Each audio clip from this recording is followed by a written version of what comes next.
Now, one of my favorite parts about starting a business promoting the Body by Vi Challenge is you're actually in business for yourself. And one of the huge advantages to being in business for yourself is the tax breaks that you're allowed to have. Now, I want to disclaim that I'm not an accountant, I'm not a CPA, but I've been in this industry for a little while, and I know this can be a huge asset if you know how to use it. In short, all of the expenses that you are going to spend in promoting your new ViSalus business, you want to make sure you document. Here are some categories of things you may be already spending money on that you're going to be able to use to promote your ViSalus business. Now, I recommend you go find a good accountant that understands home-based businesses, understands what we call a 1099, because that's the type of form you will get from ViSalus at the end of the year, and can guide you on how you can turn all of this into a money-saving opportunity for you.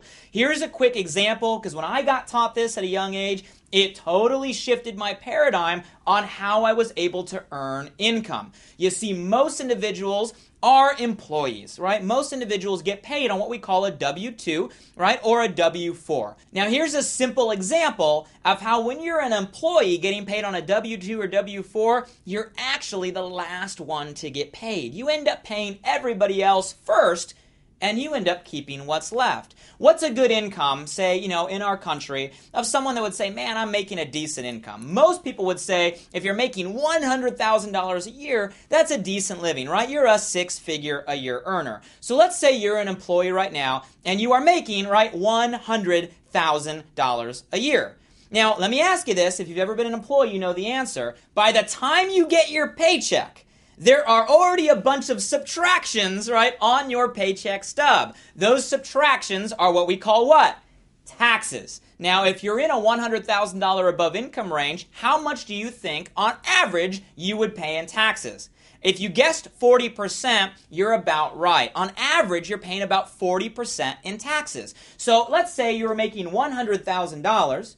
Instantly, before you even get it, you're paying $40,000 in taxes, so $100,000 really is only what? $60,000. Okay, so we're making $60,000 a year. Then what? Well, then we have what's called life, right? All of your expenses. Now, let me ask you, if you're making $100,000, which is really only $60,000 after taxes, how much do you think most households are spending?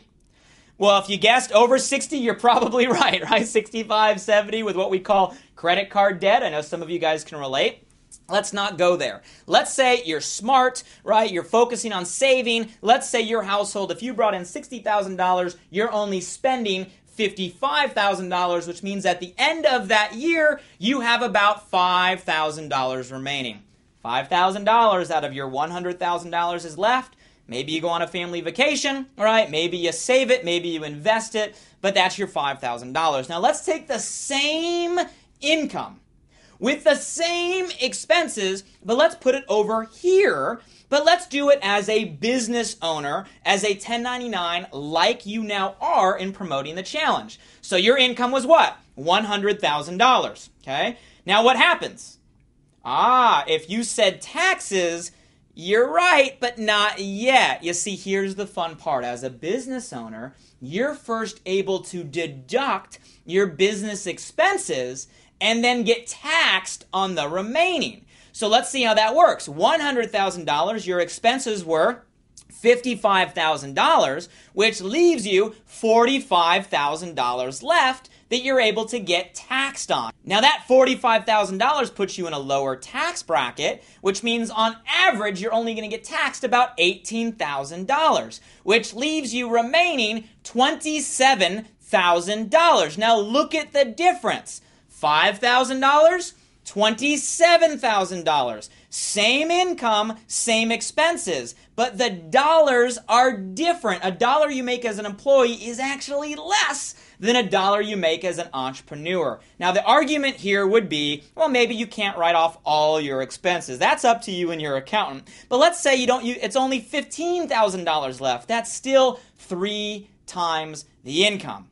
Once I learned that, guys, I swore I would never earn $1 over here when it's not as worth as much as $1 over here. So congratulations for now taking that jump, becoming an entrepreneur, and promoting the challenge. And in short, make sure you're documenting your expenses, because I just showed you how you could make or save, a penny saved is a penny earned, before you even start generating income from the ViSalus compensation plan.